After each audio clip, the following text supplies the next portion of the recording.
Emma glanced anxiously at her phone, the battery icon blinking red. She'd taken a wrong turn somewhere, and now she found herself on a darkened street she didn't recognize. Tall, decrepit buildings loomed over her, casting elongated shadows under the faint glow of flickering street lamps. "Great," she muttered, hugging her jacket tighter against the biting wind. As she walked, Emma became increasingly aware of how eerily silent the street had become. The distant city noises faded, replaced only by the rhythmic clicking of her shoes against the cracked pavement. Her pulse quickened when she noticed a shadow flicker in her peripheral vision. "Hello?" she called, her voice barely above a whisper. Only silence responded. Emma quickened her pace, turning down another narrow alley, hoping it led back to familiar territory. Instead, it twisted deeper into darkness. Panic rose within her, heart pounding as the street lamps behind her flickered and died, plunging her into near total blackness. Suddenly, footsteps echoed softly behind her. She spun around but saw nothing except shadows merging with deeper darkness. She took a shaky breath and continued moving forward, almost running now. "Emma!" whispered a raspy voice, drifting from the gloom. She froze, dread gripping her chest tightly. "Who's there?" she stammered, trying desperately to see. No reply came, only the whispering breeze rustling garbage and dead leaves. Turning back, Emma tried to sprint, but her legs felt strangely heavy, as though something unseen tugged at her ankles. She stumbled, landing hard against the pavement. A dark figure stood at the alley's end, motionless but unmistakably watching her. Its outline was human but distorted, elongated limbs reaching toward the ground. Emma scrambled upright, adrenaline surging through her veins. "Please," she pleaded weakly. "Let me go!" The figure didn't move, but a low, unsettling chuckle filled the air, echoing off the surrounding walls. Emma turned sharply, searching for another way out. Spotting a partially open doorway in a nearby building, she rushed toward it and pushed inside, slamming the door shut behind her. Inside, the room was colder still, smelling of mildew and decay. Emma felt around blindly until she found a wall, sliding down into a sitting position, tears streaming down her cheeks. "You're safe now," whispered a voice directly beside her ear, cold breath tickling her skin. Emma screamed, scrambling away only to collide with another unseen presence.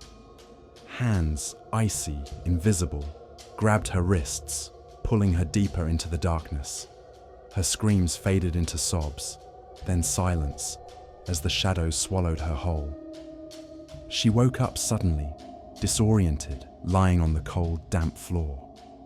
A faint whispering surrounded her, dozens of voices speaking simultaneously, none of the words quite clear. She struggled to stand, legs trembling uncontrollably. The room seemed different now, walls shifting subtly each time she blinked. A single flickering candle appeared in the corner, illuminating a grotesque mural drawn hastily on the wall. Faces distorted in pain, mouths open in silent screams. "Join us," the whispers urged, louder and more insistent now. "You belong here." Emma turned to run, but the room changed again.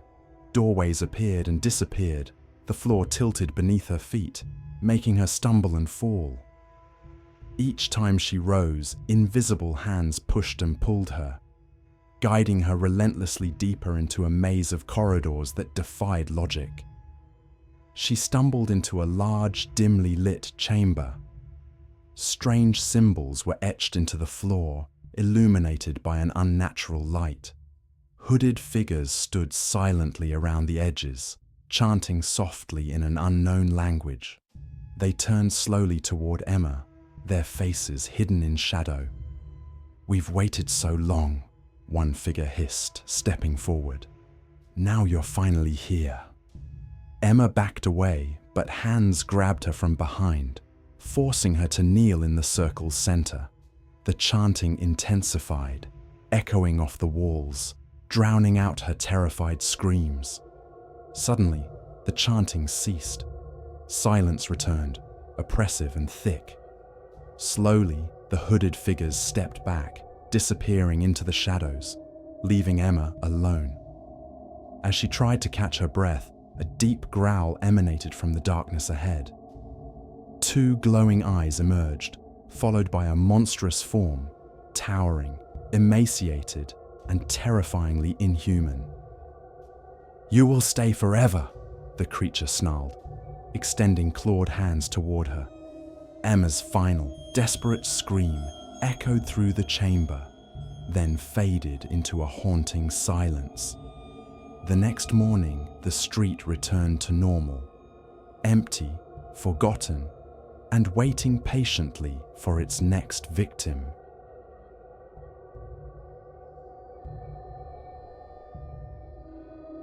Daniel had never been afraid of the dark, not until that dreadful night. The 12-year-old boy was walking home alone after his friend's birthday party. It was late, and he'd decided to take a shortcut through an abandoned street, one where the streetlights had long since failed, leaving the road cloaked in darkness. His footsteps echoed eerily, the sound magnified by the silence. A chill breeze brushed his face, causing him to shiver. Suddenly, he heard a soft whisper. "Daniel!" He stopped abruptly, heart pounding, eyes wide as he scanned the shadows around him. "Who's there?" he called out shakily. The whisper came again, louder and clearer this time. "Come with us, Daniel!" Panic surged through his veins. He quickened his pace, almost running now, but the whispers grew louder, following him closely. "You're not alone. We'll never let you be alone again." A freezing sensation gripped his shoulder, forcing him to stop. He felt an icy breath against his neck and turned around quickly, but there was no one there, only emptiness and darkness. Then invisible hands seized him violently, lifting him from the ground. Daniel struggled desperately, screaming for help. "Help me! Somebody, please!" His cries echoed through the street, swallowed quickly by the oppressive silence. He was dragged further into the shadows, where shadowy figures began to form. Their faces were obscured, featureless, their outlines blurred as they surrounded him. "Stay with us," one figure whispered, its voice sad but sinister. "We've been waiting for you." "Let me go," Daniel begged, tears streaming down his face. But the entities only tightened their grip, their touch burning painfully against his skin. Memories flooded his mind, visions of sorrow, loneliness, abandonment, each one more vivid and torturous than the last. The voices in his head became louder, overwhelming him with their anguish. "Join us," they chanted together. "Become one of us." Daniel's consciousness began to fade, his struggles weakening as the spirits overwhelmed him. Just before slipping into darkness, he let out one final cry. "Mom! Dad! Help me!" But his voice reached no one. Suddenly, Daniel awoke, disoriented and afraid, lying in the middle of an unfamiliar room. He struggled to his feet, realizing the walls were covered in strange symbols drawn hastily in dark ink. Candles flickered around him, illuminating the ghostly figures that circled him silently. "Where am I?" Daniel stammered, his voice barely audible. "You're with us now," said a figure stepping closer, its voice gentle yet terrifying. "Why me?" Daniel asked, shaking uncontrollably. "Because we sense your loneliness. Your fear is our strength." Daniel ran toward what appeared to be a door, but each step seemed to drag him further back. The room shifted, twisting around him, becoming an endless labyrinth from which there was no escape. He felt the spirit's presence pressing closer, draining his energy, his hope. Hours turned into days, or so it felt to Daniel. Each passing moment became more agonizing, filled with visions of despair and whispered stories of those who had suffered before him. He tried to hold on to memories of his family, but they faded rapidly, replaced by the oppressive reality of his eternal captivity. "This is your home," the spirits whispered continuously, their voices filling every corner of his mind. Eventually, Daniel ceased resisting. His eyes glazed, reflecting the emptiness that had consumed him. He now wandered the dark streets alongside the others, another shadow lost to the endless gloom, waiting patiently for the next soul to stumble into the darkness and share his eternal torment. The neighborhood learned quickly never to venture near that abandoned street, particularly after nightfall. The few brave enough to attempt it never returned, their disappearances fueling even darker legends. Daniel's family moved away, grief-stricken and haunted by unanswered questions. But no matter how far they traveled, their nightmares remained, forever haunted by the ghostly whispers of the son they'd lost to the shadows.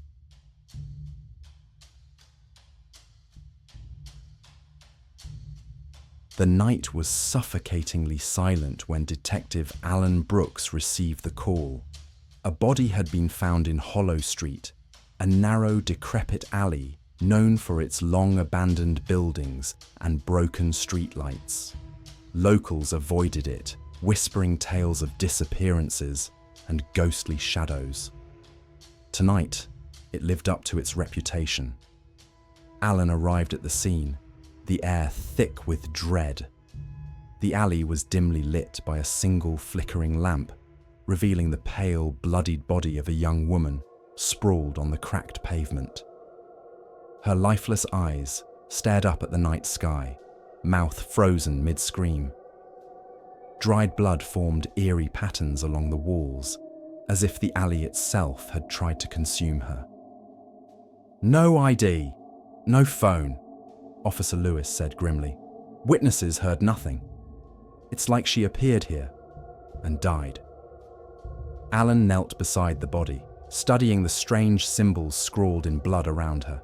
They weren't random. They formed a ritualistic circle. A deep chill crept up his spine. Forensics couldn't identify the symbols. They weren't part of any known language or cult Alan had encountered. His instinct screamed that this murder wasn't just an act of random violence. Something darker lingered. Alan dug into the victim's identity, eventually learning her name was Rachel Myers, a college student studying folklore. Her last known research involved urban legends about Hollow Street. She had told friends she intended to investigate the alley's curse one last time. She never returned.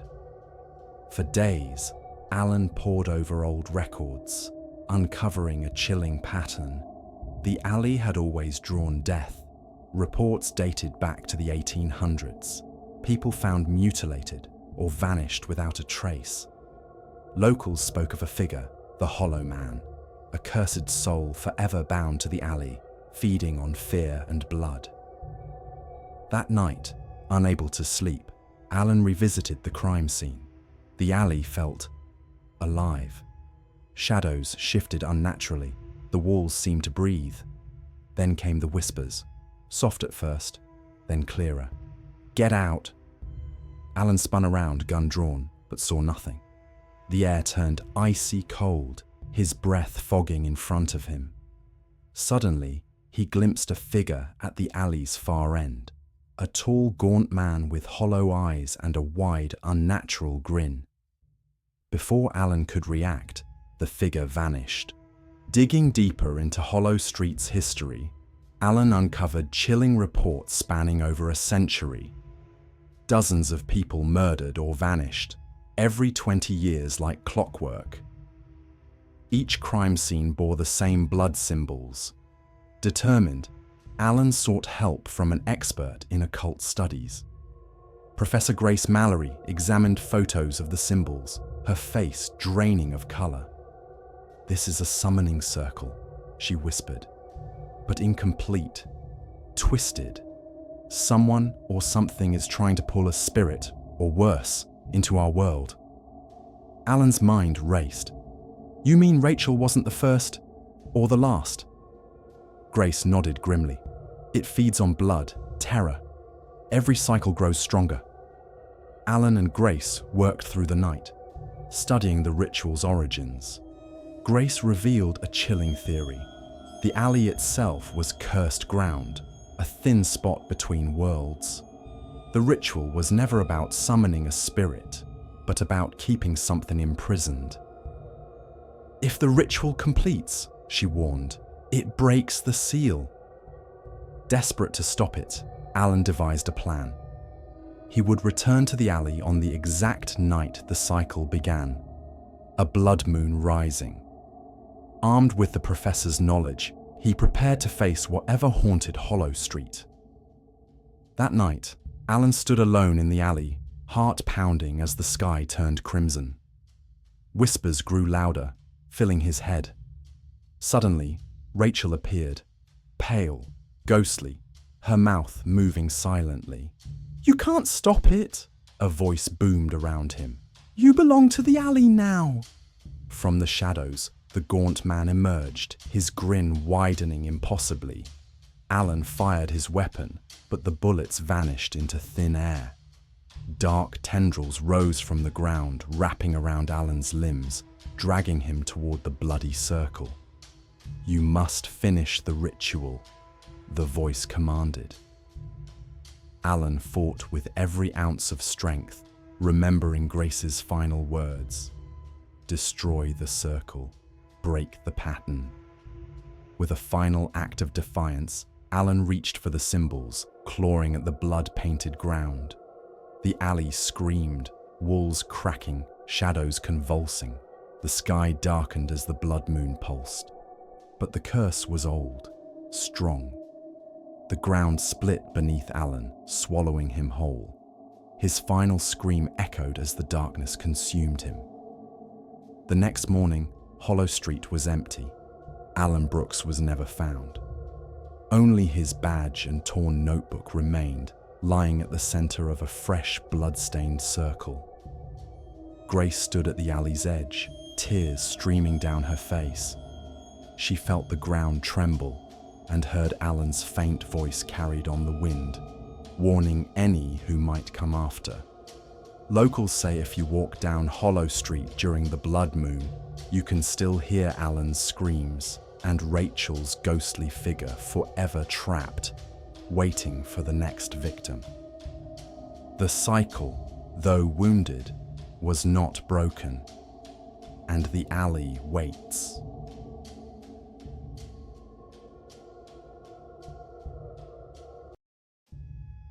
Everyone in the neighborhood knew about Hollow Street. It wasn't on most maps, and yet, somehow, people always found themselves walking past it. By day, it was a normal, quiet road. Old houses, cracked sidewalks, and the occasional stray cat slinking through overgrown yards.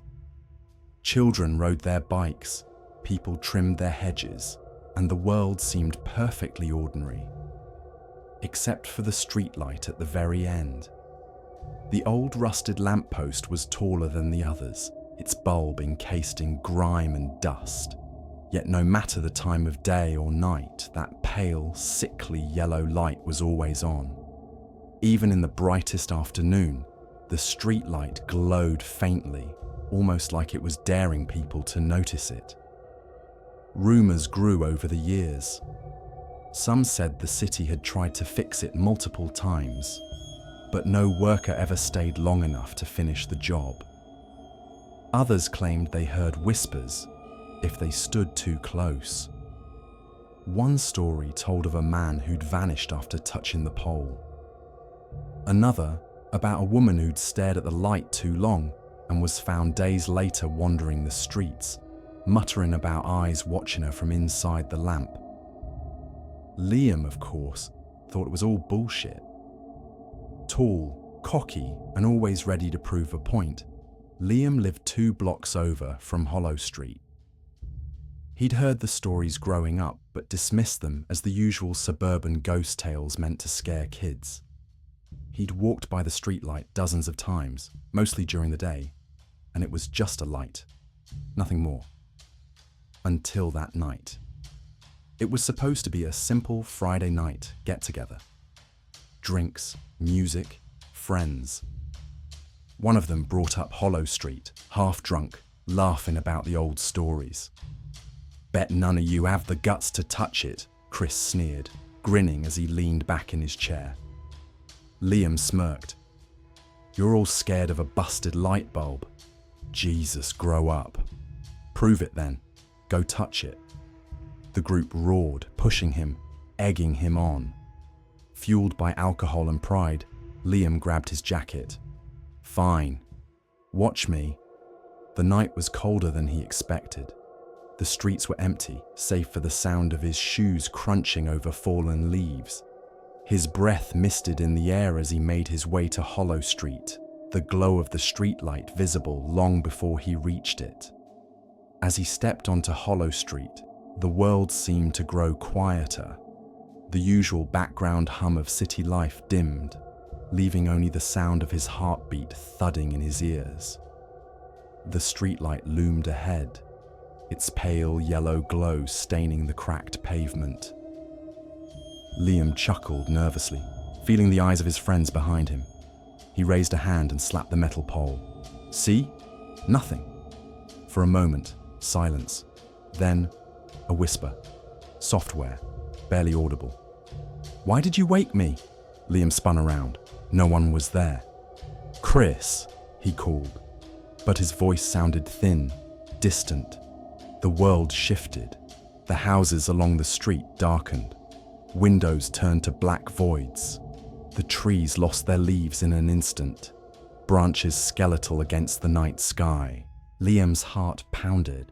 He took a step back, but his legs felt heavy, like wading through water. He turned to run, but Hollow Street was gone. Only the endless row of dead houses remained, stretching into the darkness. And the light, brighter now, buzzing. Figures appeared in the windows, pale, thin shapes, their eyes hollow, their mouths stretched into silent screams. They didn't move. They only watched. The voice returned. "Now you stay." Liam ran, or at least tried to. Every step felt like pushing against an invisible wall. The world around him twisted, the sky bleeding into shades of black and grey. "Let me go!" He screamed, but no sound came out. The streetlight flickered, its glow intensifying until it was all he could see. Then, he was back. Liam found himself lying on the ground, staring up at the night sky. Chris and the others surrounded him, shaking him, shouting, "Dude, you just collapsed. What the hell?" Liam sat up, breathing hard. The light. They laughed, nervous, uneasy. Chris clapped him on the back. "Told you not to touch it." Liam didn't sleep that night. In the days that followed, things changed. He'd catch glimpses of figures in reflective surfaces, store windows, mirrors, puddles, pale, watching. Whispers haunted him, growing louder every night. "You woke me." One evening, he tried to destroy the streetlight. Sledgehammer in hand, he marched to Hollow Street, but the street wasn't there. Where the entrance should have been was just more houses. Neatly trimmed lawns, no sign of the rusted lamp. Liam screamed. He begged his friends, his family, anyone, but no one believed him. And then the dreams began. Every night, he was back on Hollow Street, the light buzzing, The figures watching, the whisper always the same. Now you stay. Weeks passed. Liam grew pale, gaunt, stopped leaving the house, refused to look at any reflections, until one night he disappeared. His house was empty, door wide open. No sign of struggle, only his phone lying on the floor, screen cracked, the last message he typed half finished. "It's calling me. I can't." No one saw Liam again. But if you walk down certain streets at night, you might catch a glimpse of a pale figure under an old, rusted streetlight, just standing, waiting. And if the light seems too bright, too yellow, look away, because once you see it, it sees you too.